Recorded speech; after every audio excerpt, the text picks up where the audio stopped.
Daily news Dubai के सब नाजरीन को अस्सलाम वालेकुम। मैं हूं मोहम्मद ज़हीर अख्तर और आज की वीडियो मेरी बहुत ज़्यादा अहम है। मेरे वो सभी दोस्त तो अक्सर यूएई के अंदर मौजूद होते हैं, लेकिन वो कहते हैं जी हमारे पे ट्रैवल बैन लग गया, हमारी तो कोई गलती भी नहीं थी। वो गलतियां, वो छोटी छोटी गलतियां जिनकी वजह से आप पे ट्रैवल बैन लग सकता है। तो टोटल मैं आपको 7 ऐसी बड़ी गलतियां बताने जा रहा हूं जिसकी वजह से आप पे ट्रैवल बैन लग सकता है और आप पे डिपोर्ट किया जा सकता है आपको यूएई के अंदर से। इसके अंदर कुछ तरीकाकार भी बताऊंगा थोड़ा बहुत कि अगर आप इसको ख़त्म करना चाहते हैं तो किस तरह से ख़त्म कर सकते हैं। सबसे पहले तो मेन अक्सर तो मेरे भाई पाकिस्तान चले जाते हैं आउट पास लेके ओवर स्टे होकर। वो कहते हैं जी हम तो ओवर स्टे थे, हमारे पे तो वीज़े का या वर्क वीज़े का सिर्फ जुर्माना था, हमने जुर्माना पे नहीं किया तो हमें पकड़ के उन्होंने डिपोर्ट कर दिया और हमें ट्रैवल बैन लगा दिया। तो आपको बता दूं कि ये आपके नुक्ता नज़र में छोटी गलती है, लेकिन यूएई के कानून के मुताबिक ये गलती बहुत ज़्यादा बड़ी गलती है। अगर आप यूएई के अंदर ओवर स्टे हुए हैं और आप मेरी वीडियो देख रहे हैं, आपको कोई पकड़ता है तो वो आपको डिपोर्ट कर सकते हैं और आप पे ट्रैवल बैन लगा सकते हैं। अभी यहाँ पे पूछेंगे लोग कि ये ट्रैवल बैन कितना होगा, इसका कोई आइडिया नहीं। लाइफ टाइम लगाते हैं, 5 साल का लगाते हैं, 10 साल का लगाते हैं, ये उनकी मर्जी है, सही है। लेकिन अभी तक मैंने नहीं देखा कि कोई बंदा जिस पे ये इतना ट्रैवल बैन लगा और वो वापस आया हो। बहुत कम, कोई 1% हो जो भी वो कोर्ट के थ्रू अपील की हो उसने या दोबारा वो क्लियर करवा के आया हो, लेकिन 90-95% तो लोग होते हैं वो नहीं आ पाते हैं, सही मेरे भाई। इसके बाद नेक्स्ट है अपस्कैंडिंग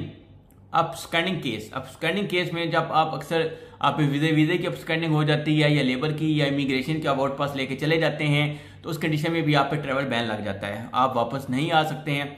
कितना है पे बैन ये कोई आइडिया नहीं है, लाइफ टाइम लगेगा नहीं लगेगा ये किसी को आइडिया नहीं होता है इस चीज़ का मेरे भाई। और ज़्यादातर तो इसको आप कह सकते हैं कि इस कंडीशन में लाइफ टाइम ही होता है, बहुत कम चांस होता है कि आप वापस आएँ।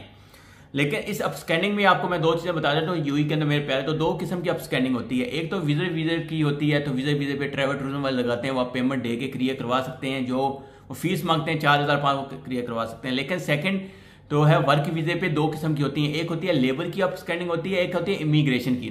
लेबर की अपस्कैंडिंग है कंपनी आप पे लगाती है, आपकी कोई गलती नहीं है तो आप तहसील में जाके एप्लीकेशन दे सकते हैं, तो उस कंडीशन में वो लेबर वाली तो अपस्कैंडिंग है वो रिमूव कर सकते हैं।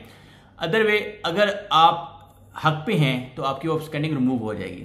सेकंड, अगर आप पे इमिग्रेशन की अपस्कैंडिंग लगा देती है कंपनी, सही है, उस कंडीशन में वो कंपनी ही उठा सकती है और कोई और नहीं उठा सकता है। लेबर की तो अपस्कैंडिंग है वो भी कंपनी उठा सकती है, लेकिन उसमें एक आपके पास ऑप्शन होता है कि आप खुद भी जाके तहसील में एप्लीकेशन दे सकते हैं कि जी मेरे पे इन्होंने फेक लगाई है, इस कंडीशन में आप एप्लीकेशन दे सकते हैं तो उठने का चांस होता है।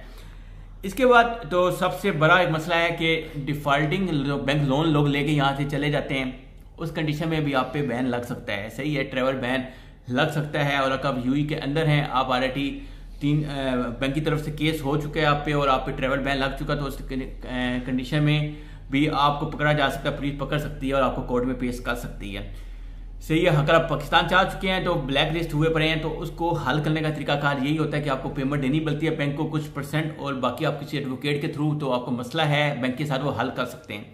इसके बाद अगर नंबर 4 की बात करें तो नंबर 4 पे तो हमारा है,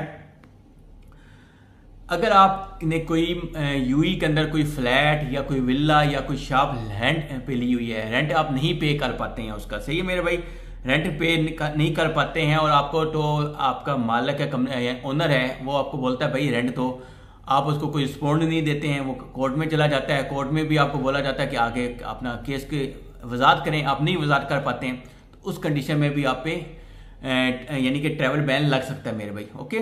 इसलिए कोशिश करें कि इन तरह के केसों में ना ही जाएं, कोशिश करें उससे पहले ही खत्म कर लें, क्योंकि जब इस तरह के केस आप पे लग जाते हैं फिर आपको ऑप्शन दिया जाता है कोर्ट की तरफ से कि पेमेंट दें, जब तक आप पेमेंट नहीं देते हैं ना उस वक्त तक आप यूएई से जा नहीं सकते हैं, सही मेरे भाई। एहतियात करें, किसी भी एग्रीमेंट पे साइन करने से पहले 50 दफा सोचा करें, ये यूएई के रूल्स हैं, सही है, ओके, इसलिए एहतियात करें।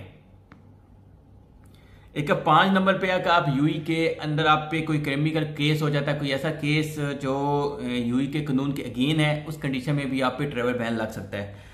नंबर तो 6 पे है जी, अगर कोई बंदा आपके अगेंस्ट सेवर केस फाइल कर देता है आप पे, सही, इसके इस बंदे ने मेरे इतने पैसे देने हैं, ये इसकी वजह से हमारा ये नुकसान हुआ है, ये 1 2 3 कोई भी एनी फॉर आप पे केस कर देता है, तो उस कंडीशन में भी आप पे ट्रैवल बैन लग सकता है मेरे भाई। और जो वो सेवर केस में आप पे हलजाने के लिए बोलेगा वो हलजाना भी आपको पे करना पड़ सकता है।